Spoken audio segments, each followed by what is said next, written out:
Greetings, Mason Storm here. Today we're going to be making some potato scallion type bread. Now if you have leftover potatoes from something, this is probably the best place you can use them because it tastes fantastic. Stay tuned. Let's see how it's done.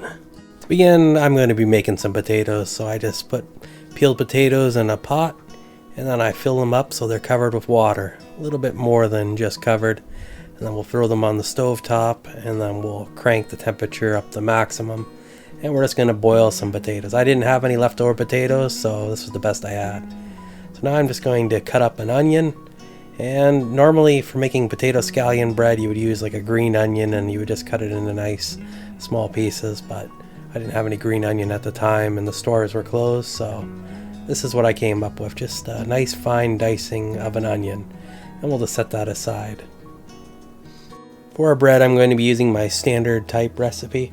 So I have 2 teaspoons of yeast, 1 teaspoon of sugar, 2 teaspoons of salt, 3 tablespoons of olive oil, 3 cups of flour, 1 cup of water, and then I just have my onion sitting there on the side. And then we're just going to add our yeast to the water and set that aside. Just going to let it kind of do its own thing. Now our potatoes here, we're going to test them with the fork, make sure they're all nice and tender. The focus of this video is not really on how to boil potatoes, but essentially you boil them till they're tender and then that's kind of it.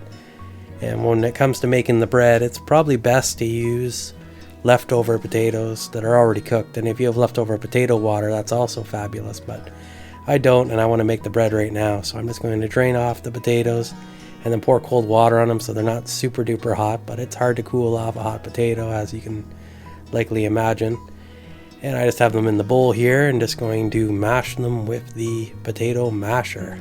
And once I've got them sufficiently mashed, I'm going to proceed to add in my onions. Now they're going to act as thermal mass and start to bring the temperature of the potatoes down a little bit more. So I just add them in and give it a little bit of a mix. And that way the potatoes cool off a little bit. I'm taking my time as well while making this, just because my potatoes are so hot. But if you're making your own, use leftover potatoes that are cooled and all will be good. Now we can add in our flour. I think that's a good, appropriate next step to making our potatoes. And it's also probably a good time to point out that I should use more of a yellow light instead of a white light, so the white balance on the camera doesn't go berserk like it is and you can't see anything. Gonna add in our water now with our yeast, and we're just gonna keep kind of mixing it in. And at this point it's like, why don't we just add the rest of everything else? So that's exactly what I'm going to do. Add in all of our other ingredients, so our salt and sugar and oil, and then proceed to mix the dough. Now when it comes to the mixing process of this dough, it's a little bit interesting, it's a little bit weird. The potatoes, they have a lot of water in themselves, so as you knead this, the water of the potato is going to get into the dough, so the amount of flour that we need is kind of indeterminate until we're actually making them. So we just keep kneading it around till it all holds together. And then we get some extra flour and we start adding that in. And we're going to go by the stickiness of the dough to determine its doneness, as well as whether or not we need more flour or not. And if you kind of pinch the dough and hold on to it for a minute or two, see how much it sticks to your fingers when you do that. And if it really sticks, then you need more flour. And the amount of flour we need to add is actually quite a bit. But it's kind of hard to determine the exact amount of flour.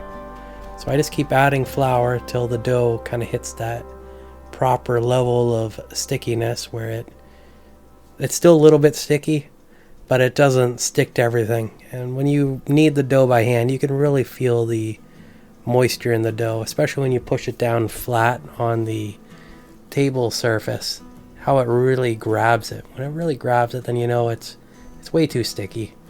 And so you just need to keep kneading it. And you'll be amazed at like just how much moisture there is in the dough. That it seems like you're getting there, you're pretty close, but you do a couple really hard kneads to it, and then it starts sticking to stuff again because you just kind of work that water out of there. So we just keep working it by hand till eventually we hit that proper equilibrium, and then our dough is ready.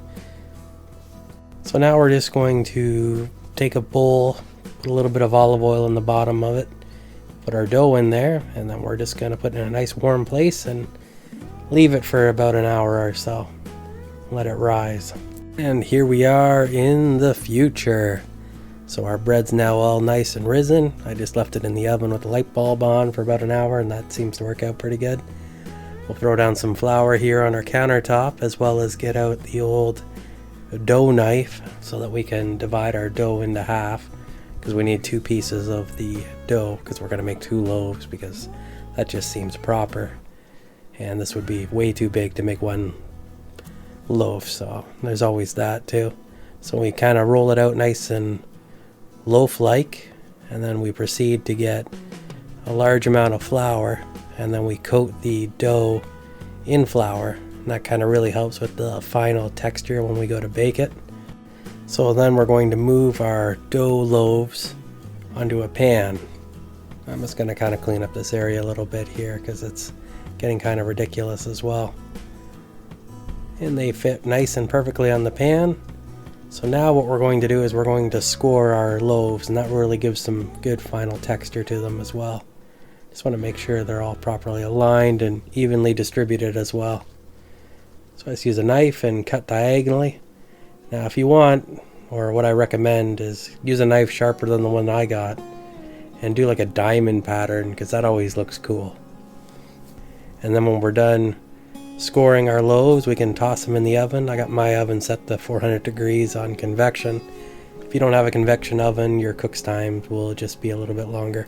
And something you can do too while you have them cooking in the oven is to rotate them, and that way you get more evenly of a cook. But 40 minutes seemed to work pretty good for me. My thermometer, it read in the target range of around 180-ish. Actually, I'm above that. And that's one of the things when you make potato scallion bread. It's a lot of people undercook it, and that can be a bit problematic. But if you do the tapping test and the thermometer, you should be pretty good at getting your bread perfect. And then let it cool off before you cut into it. I know it's hard because you know it's going to taste fantastic, but let it cool off a little bit before you work at it. And here I am just applying some butter to the bread. And that's the best way to have your nice warm bread, is with butter. So let me know in the comments below how you make your potato scallion bread, or any other topics you want me to cover in future cooking videos. And if you like my content, please like and subscribe. And until next time, stay awesome.